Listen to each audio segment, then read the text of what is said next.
Bom dia a todos, feliz sábado. Que bom estar aqui com vocês nessa manhã de sábado, numa igreja que eu tenho, só perde em número de amigos que eu tenho aqui para a igreja que eu frequento. Porque aqui eu tenho amigos queridos, pessoas que só em revê-los já torna o meu sábado muito melhor. Especialmente aqui meu amigo Rafael, meu xará, tá? Bom te ver, Rafael. Rafael eu conheço desde quando eu me batizei, era garoto. Mas desde essa época, 22 anos atrás, já gostava de ouvi-lo tocar o violão dele, que é algo que me faz bem. Sinto falta, tá? Rafael aqui. Rafael lá na central era eu e ele, eram os dois Rafaéis. Chegou um momento que tinha uns 4. Aí quando perguntava, tem um Rafael aqui, o do violão, é ele. É ele. Pessoal, muito bom estar aqui na igreja do Casle. E nessa manhã, eu trouxe uma mensagem para refletir com vocês, que de certa forma é uma mensagem que eu tenho levado em algumas das minhas palestras e sermões em alguns lugares. Por que isso? Porque eu a considero hoje a mais importante mensagem que nós precisamos ter ali cravada em nossa mente de cristãos, de adoradores. Então, eu estou muito feliz de poder ter essa oportunidade de estar aqui com vocês, estar com o pessoal que está acompanhando online, tem alguns amigos que estão acompanhando online, também meus cumprimentos, meu feliz sábado a todos. Eu queria começar a nossa mensagem fazendo algumas perguntas. Algumas perguntas, já está certinho aqui o slide? Tá? Queria fazer algumas perguntas para vocês, brigadão. A primeira pergunta, aqui ó, um conjunto de perguntas, ou na verdade não seriam perguntas, mas são afirmações que nós muitas vezes ouvimos por aí. Alguém já ouviu esse tipo de afirmação? Você é capaz. Você consegue. Basta você acreditar que você chega lá. A força está dentro de você. Você é o Senhor da sua vida. E ainda diz assim: tome a sua vida na unha e controle. Você já ouviu essas frases? Muito, né? Na verdade, estão na moda. Estão na moda, estão presentes aí. Inclusive, a gente segue algumas páginas aí no Instagram que basicamente se constroem em cima dessas frases. Elas são boas ou são ruins para vocês? Vamos pensar. Vocês sabem, quem já está acostumado a ver alguma palestra minha ou sermão, sabem que elas são fundamentadas em perguntas. Eu acredito que fazer as perguntas certas é mais importante do que dar as respostas certas. Então, são boas ou ruins? Essas afirmações são verdadeiras ou falsas? Tem algum problema nelas, na opinião de vocês? Bom, vamos começar de um ponto aqui, ó. Eu sei que tem vários psicólogos aqui, e eles trabalham muito com a ideia de que você precisa convencer muitas vezes a pessoa de que ela consegue fazer coisas que ela às vezes não acredita que consegue. Eu mesmo, como professor, um dos meus maiores desafios é falar para o meu aluno, convencê-lo de que ele pode dar passos além do que ele imagina. Nós, seres humanos, somos dotados de uma capacidade assim fantástica de desenvolver-nos.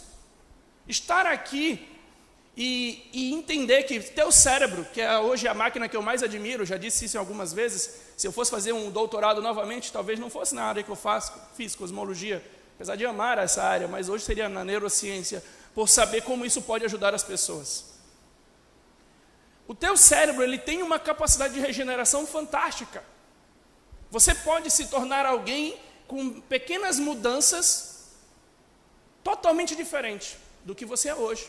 E eu tenho passado um bom tempo da minha vida hoje, nos últimos meses, lendo sobre isso. Criei um hábito que eu recomendo a todos na academia, audiobooks. Já estou no 4º ou 5º audiobook. Estou me sentindo mais intelectual.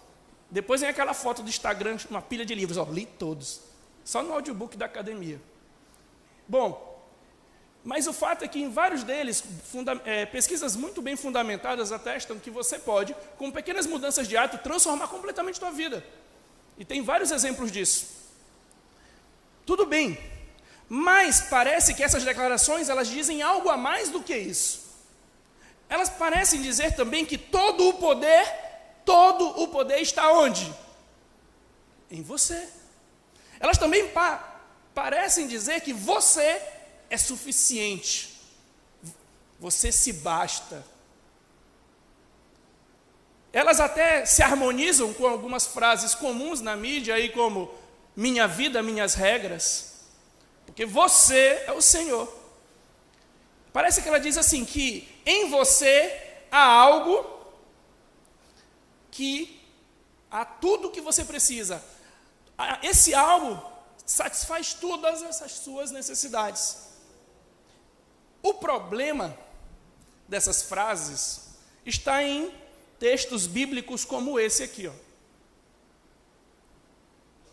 Tiago 4, 13 a 14. Eu coloquei os textos aqui, mas seria interessante você abrir a Bíblia, você interagir com os textos. Por quê, Rafael? Porque agora quem está falando é um professor que está te dizendo que isso aumenta a eficiência de absorção. Eu abro o texto, você apontar para o texto já te ajuda a assimilar mais, você recitar o texto, marcar, escrever, comentar, tudo isso aumenta a tua absorção. Então, no texto de Tiago 4, 13 e 14, você pode ler o seguinte. Obrigado, pessoal. Tá? Eu coloquei aqui tudo, mas ia ficar aqui na frente do texto, né? Vocês foram mais espertos que eu. Obrigadão. Seguinte.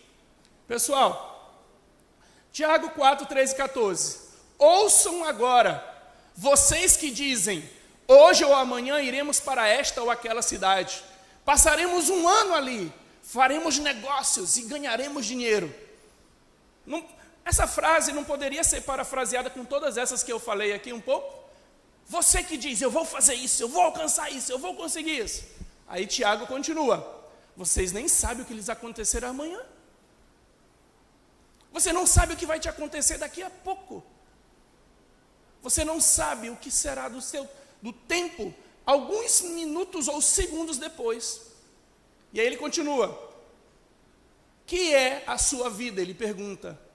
E ainda diz mais, vocês são como a neblina que aparece por um pouco de tempo e depois se dissipa.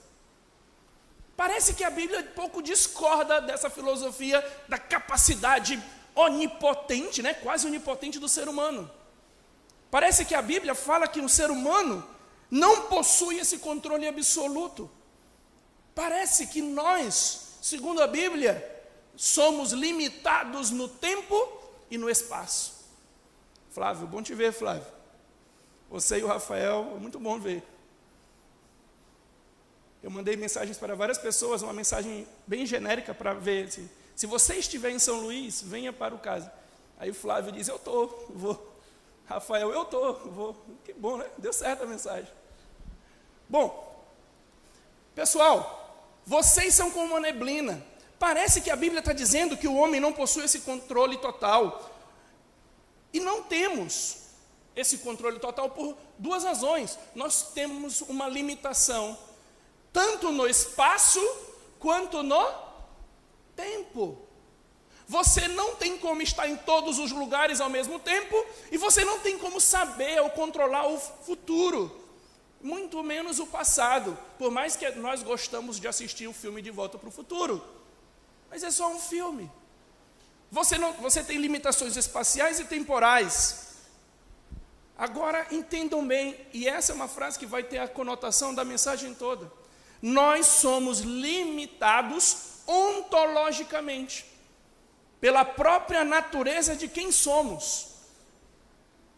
Depois que eu aprendi o significado dessa palavra, eu percebi como ela se adequa a vários contextos. Uma coisa ontológica tem a ver com a sua natureza, sua própria definição. Então, quando diz que nós somos limitados ontologicamente, a nossa própria natureza já nos limita, porque nós não somos seres eternos e nem onipresentes, por natureza. O homem não tem o poder e nem o conhecimento todo. E ainda temos um outro texto da Bíblia que nos diz o seguinte: pois, quem sabe o que é bom para o homem, nos poucos dias de sua vida vazia, em que ele passa como uma sombra, Quem poderá lhe contar o que acontecerá debaixo do sol depois que ele partir? Eclesiastes 6. Quem sabe? Aí nós chegamos e fazemos isso. Eu sei. Por mais simples que sejam as coisas simples da vida, nós não temos esse controle todo que achamos que temos. E é preciso que nós tenhamos a consciência disso. E aí, a Bíblia, para mostrar isso, ela tem um texto que eu vou mostrar agora, que vai fazer um contraste entre o ser humano e um outro ser, que sabe. Quem é esse outro ser? Vamos lá. Aqui o próximo. Isso. Eu vou ler aqui, mas vocês podem acompanhar aí. Jó 38, de 1 a 13. Por favor, vou ler até aqui na Bíblia, porque eu quero ficar de frente com vocês. Ó, deu certinho aqui. Jó 38, de 1 a 13. E eu coloquei o texto inteiro, para vocês terem consciência do diálogo que está acontecendo aqui. E as implicações deles para a nossa vida. Primeiro, nós temos um livro, que é um livro contando um relato de uma vida muito especial. A vida de que todos nós gostaríamos de ter. Uma vida que todos nós gostaríamos de ter. Quem não gostaria de ter boa condição financeira, uma boa família, filhos na igreja, comunhão com Deus, reconhecimento de Deus da sua comunhão? Essa era a vida de quem? De Jó. Porque às vezes a gente pensa, tem dinheiro, está com dificuldade de comunhão. Tem comunhão, mas parece que não tem. Jó tinha tudo. Tudo que você gostaria de ter. Mas Jó perdeu. E no meio desse processo que ele perde, sem nenhuma razão aparente, acontece todo um diálogo entre ele e os amigos dele, que é um livro praticamente filosófico. Por isso que o livro de Jó ele é chamado de livro sapiencial. Como outros livros, como Provérbios, Eclesiastes, são livros sapienciais, quase como livros filosóficos. Você poderia muito bem fazer uma monografia ou até uma dissertação de mestrado em filosofia estudando um livro desses. Tranquilo. Bom, agora me diga, o que esse momento tem? Deus deixa eles falarem, Jó dialogando com os amigos, e aí os amigos, cada um dando uma teoria, uma possibilidade. Olha, eu acho que é isso, eu acho que é aquilo. E Jó dizendo, não, deve ser isso, eu fiz algum pecado. E começa eles tentando entender. Nesse momento, quem entra na cena, quem é? Desse diálogo, desse questionamento, quem é que entra em cena para ajudar? Deus. E aí agora vamos ouvir o que Deus tem a dizer a Jó, nesse contexto. Depois disso, o Senhor, do meio de um redemoinho, respondeu a Jó: quem é este que escurece os meus desígnios com palavras sem conhecimento? Cinge, pois, os lombos como homem, pois eu te perguntarei, e tu me farás saber. Onde estavas tu quando eu lançava os fundamentos da terra? Dize-me, se tens entendimento. Quem lhes pôs medidas, se é o que o sabes? Ou quem estendeu sobre ela o cordel? O cordel era um instrumento usado para fazer medidas. Sobre que estão fundadas as suas bases, e quem lhes assentou a pedra angular? Quando as estrelas da alva juntas alegremente cantavam e rejubilavam todos os filhos de Deus? Ou quem encerrou o mar com portas quando irrompeu da madre? Quando eu lhes pus as nuvens por vestidura e a escuridão por fraldas? Quando eu lhes tracei limites e lhe pus ferrolhos e portas e disse: até aqui virás e não mais adiante, e aqui se quebrará o orgulho das tuas ondas. Isso é uma poesia magnífica.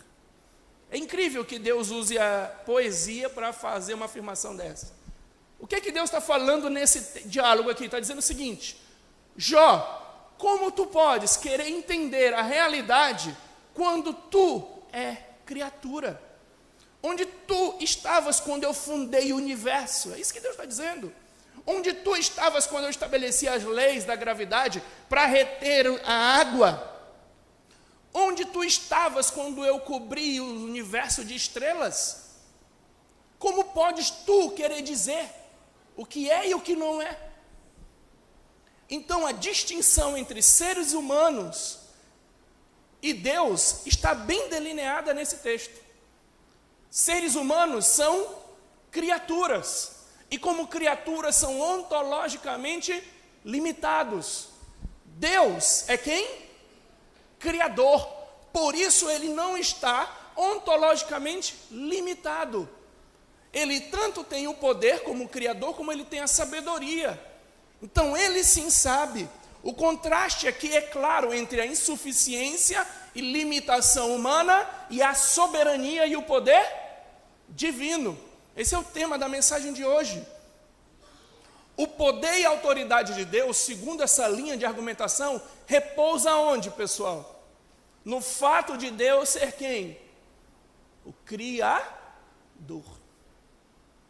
Daí, entendemos que a Bíblia começa com essa frase. No princípio, criou Deus. Essa foi a primeira frase que Adão ouviu. Imagina Adão, acorda, um lindo jardim não, uma floresta magnífica, e qual é a primeira informação que Deus diz para ele? Eu te criei. Ah, é? E tudo isso aqui, eu também criei. E a Bíblia começa como? No princípio, Deus criou. E qual é a importância dessa declaração? É porque isso é a base de toda e qualquer autoridade que vem depois. Tudo o que Deus diz tem como base e fundamento o fato de Deus ser o Criador. Porque dar a Ele, a situação, a condição de que tem autoridade para te dizer qual é a verdade. E a pergunta agora que nós temos é, Rafael, então, toda a autoridade de Deus repousa no fato dele ser o nosso Criador? Sim. E eu vou te apresentar agora, apesar de termos lido todos esses textos, o texto principal não é nenhum desses.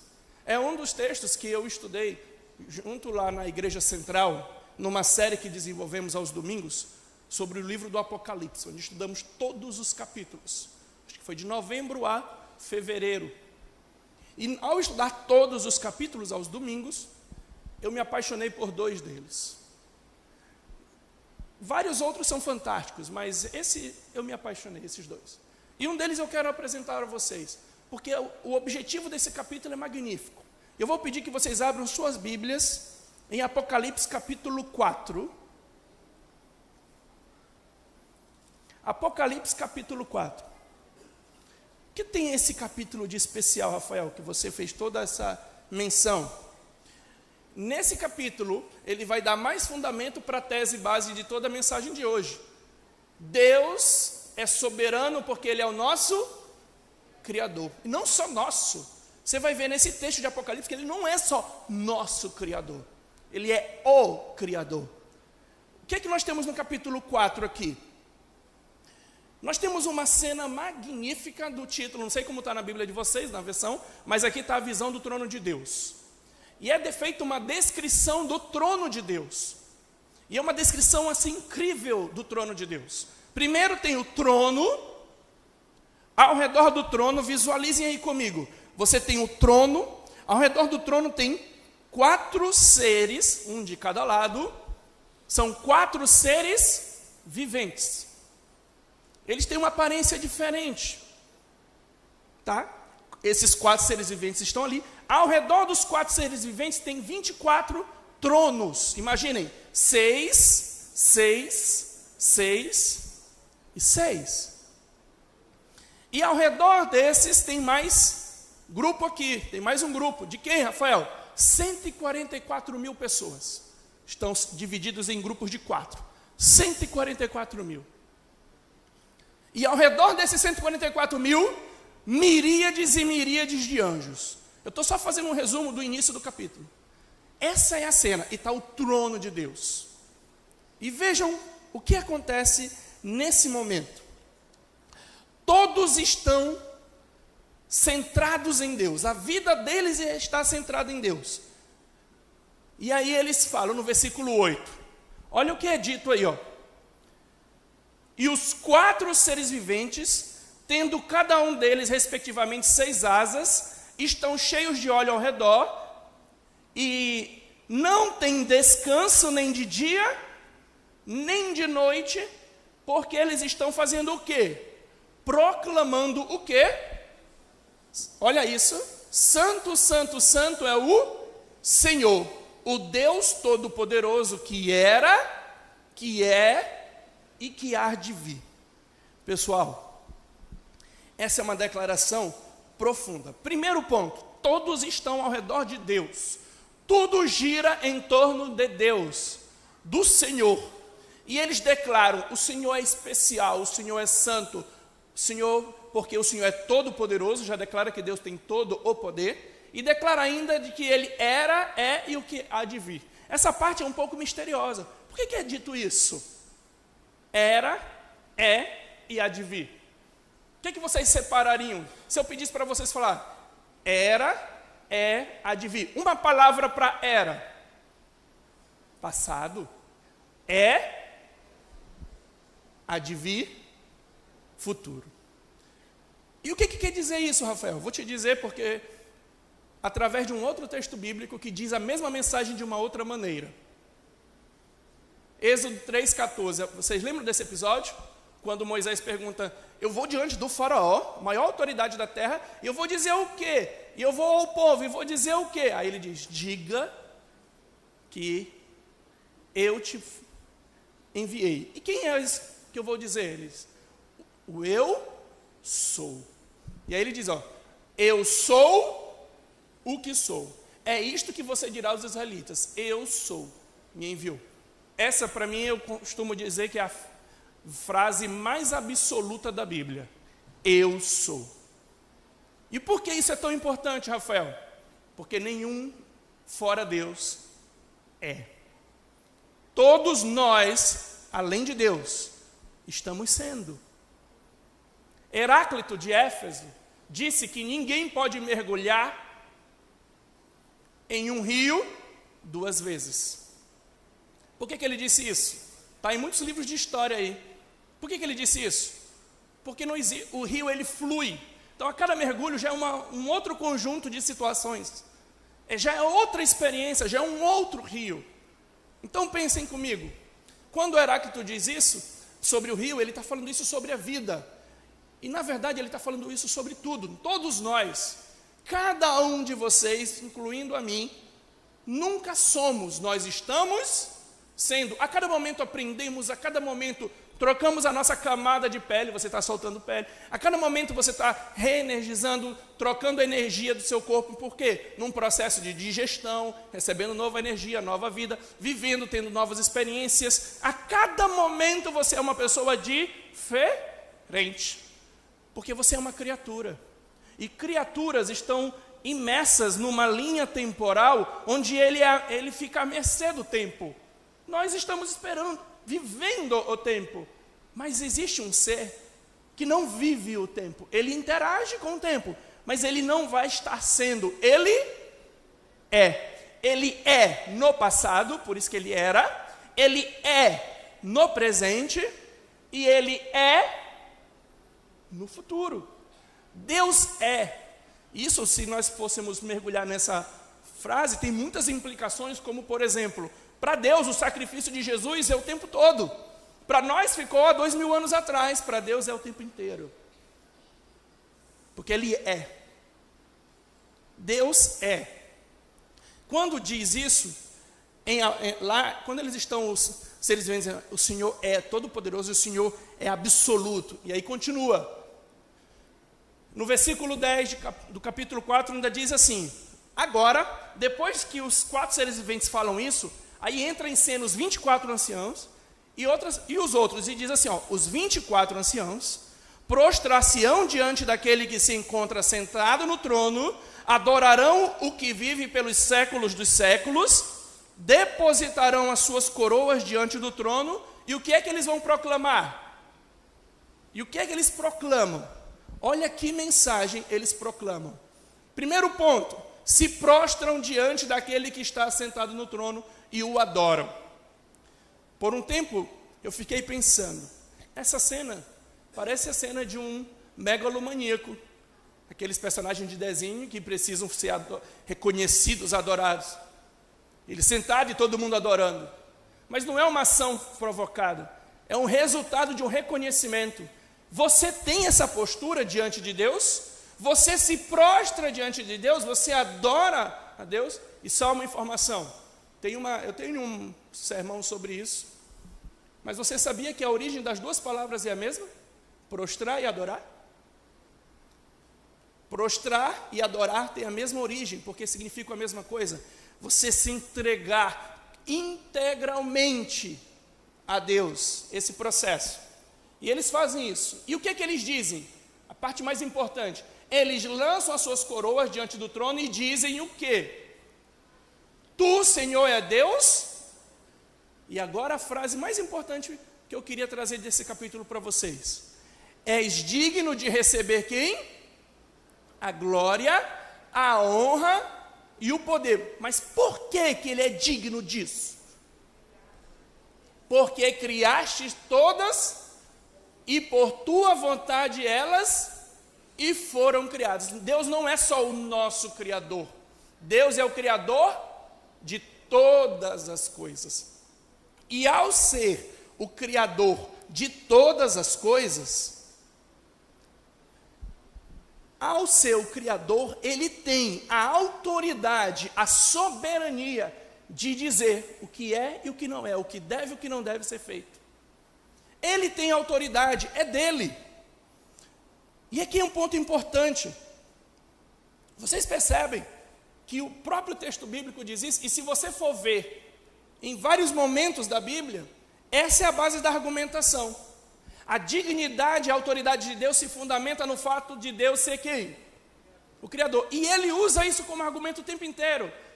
Querem que eu mostre isso para você rapidinho em outra argumentação dele? E essa vocês vão de cabeça, porque vocês são fera. Êxodo 20, versículo 8. Lembra-te do dia de sábado, para o santificares. 6 dias trabalharás, tu, teu filho, tua filha, o estrangeiro, mas no 7º dia não trabalharás. Por quê? Porque em 6 dias fez o Senhor os céus e a terra. Qual é a base da autoridade de Deus falar o que você deve fazer? Que Ele é o Criador. E em vários momentos da Bíblia Deus diz isso. Me adorem, porque eu sou o Criador. Deus tem 2 características. Ele é o Criador e Ele é também alguém que nos ama. Mais do que isso, mais do que nos amar. 1 João 4,8 não diz que Deus nos ama. Vocês já olharam um detalhe nessa afirmação? Ah, então ela diz que Ele não nos ama. Não, não é isso que eu estou te dizendo. Ele não diz que Deus nos ama, porque dá a ideia de que Deus tem uma coisinha aqui e Ele te entrega. Uma coisinha chamada amor. 1 João 4,8 não diz que Deus te ama. Diz assim: eu sou amor. Deus é amor. Sabe o que significa? Que tudo de Deus está ao serviço de fazer outros felizes, porque isso é amor. Amor não é sentimento, por isso que você pode sim ter certeza que Deus te ama mesmo quando tu faz besteira. Amor não é condição. Amor é um princípio motivador, um princípio de ação, a essência de Deus. Isso é o amor. Então, nós temos um Deus que é poderoso, criador e mais ainda nos ama. Todos os elementos que Deus precisa ter para ter o direito, a autoridade sobre a nossa vida, Ele tem. Já nós não somos assim. Nós somos limitados no tempo, no espaço, fracos, geridos por sentimentos. Tem hora que a pessoa está animada para falar contigo, tem hora que ela não está. Deus não. E essa diferença entre a insuficiência humana e a soberania divina é que nos dá segurança. A segurança do teu relacionamento, da tua vida, está sobre Deus, um ser que não muda. E aí, meus amigos, especialmente os jovens, que às vezes são tomados por essa mensagem que está aí nos Instagrams da vida, nos YouTubers da vida, te dizendo: você consegue, você não precisa de ajuda, você é o Senhor da sua vida. não é assim. Você consegue muita coisa, é verdade. Mas a tua vida só vai ser plenamente satisfeita quando nela estiver a presença de quem? Do Criador. Mais ainda, quando você se submeter ao Criador. É por isso que o texto de Tiago, capítulo 4, que é um dos textos que eu gosto muito na Bíblia, e ele tem uma seçãozinha embaixo que fala sobre a insensatez humana, e ele diz assim, no final, humilhem-se a Deus, se entreguem a Deus.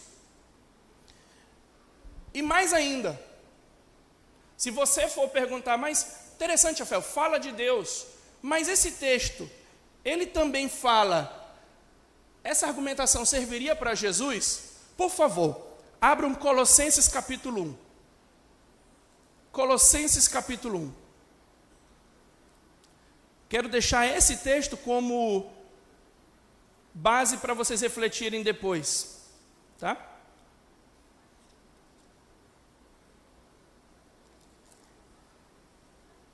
Colossenses capítulo 1, versículo 1 a 8, diz assim: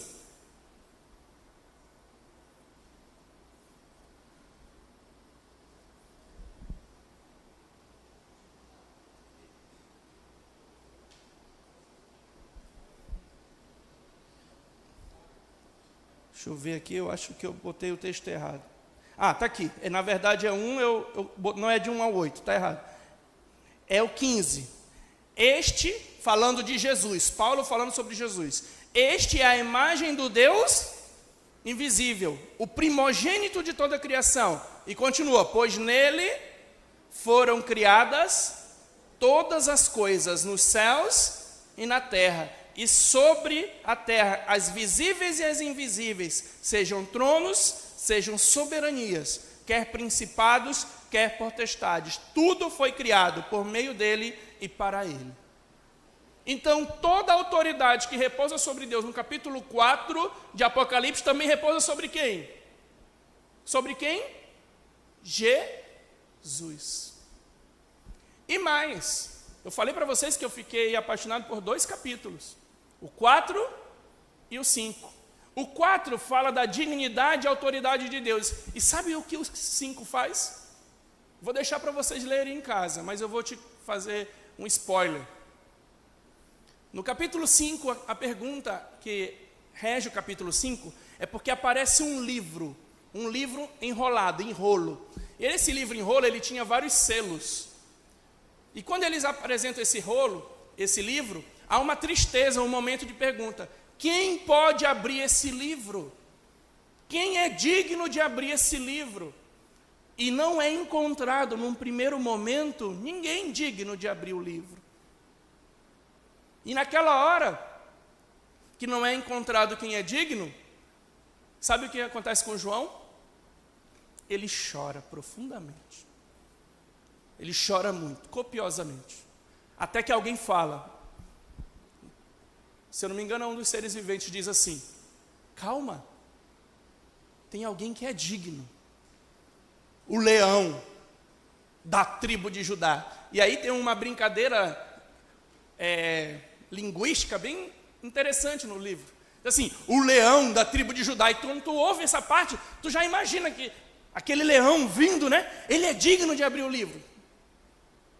Pausa bem aí, porque eu não expliquei para você uma coisa muito importante para esse capítulo. Por que tem um livro selado, Rafael? É porque na cultura judaica, lá no Antigo Testamento, todos eles tinham, quando você comprava uma terra, uma propriedade, vinha um documento. Esse documento era selado. Você só poderia abrir o documento, romper o selo, aquele que pagou o preço pelo documento. O proprietário. Só o proprietário poderia abrir o selo. Essa é a ideia que é usada em Apocalipse. Quando eles perguntam, não há alguém digno, está dizendo o seguinte, não há nenhum proprietário. E João sabe que aquele livrinho ali é o livro da vida das pessoas. Então não teria um proprietário, entenderam? Porque o choro, a tristeza, João sabia que aquele livro era a vida das pessoas. Aí naquele momento que o leão da tribo de Judá, aí tu já imagina um leão entrando, só que o próximo verso diz assim, quem aparece? num segundo trono. Quem é que aparece no segundo trono? Um cordeiro. E esse jogo linguístico é muito interessante, é bonito, porque diz assim, um leão vai entrar, e entra um cordeiro. Um cordeiro que já está com uma aparência de morto, está com uma mancha de sangue, ele foi morto. E aí, se você ler o capítulo 5, você vai ver, o cordeiro é digno de abrir o livro, porque ele foi morto. Então Jesus tem dupla autoridade ainda, além de ser o Criador, porque é Deus, ele também é o nosso Redentor. Então, meus amigos, com esses 2 capítulos e essa pergunta, eu vou te falar uma coisa. Quando você viver a sua vida, quando você for determinar quais são os passos que você vai seguir, qual é a jornada no seu relacionamento, na sua educação dos filhos, no seu trabalho, que rumo você vai dar, que valores você vai seguir, para quem você deve perguntar? Para quem? Para os seus pais? Para o seu cônjuge? O que vai guiar as tuas escolhas? Os teus desejos? O que vai guiar as tuas escolhas? Me digam. Você vai guiar a si mesmo? Você tem autoridade para dizer a você o que é melhor? Olha, voltem para o texto de Tiago e vejam, você não sabe o que vai ser amanhã. Você sozinho não tem autoridade para dizer, eu vou fazer isso. E é muito triste você ver os jovens na igreja, os adultos, dizendo, eu sei o que é melhor para mim. Eu sei que alimento eu vou usar. Eu sei que estilo de roupa eu vou vestir, que música eu vou ouvir, que coisas eu vou ver, porque eu posso. Eu tenho controle. Quem é você? Você é só uma criatura limitada, frágil, incapaz. Você precisa de um guia que tenha em si autoridade para te dizer o que vai acontecer. Que guia é esse? O teu Criador.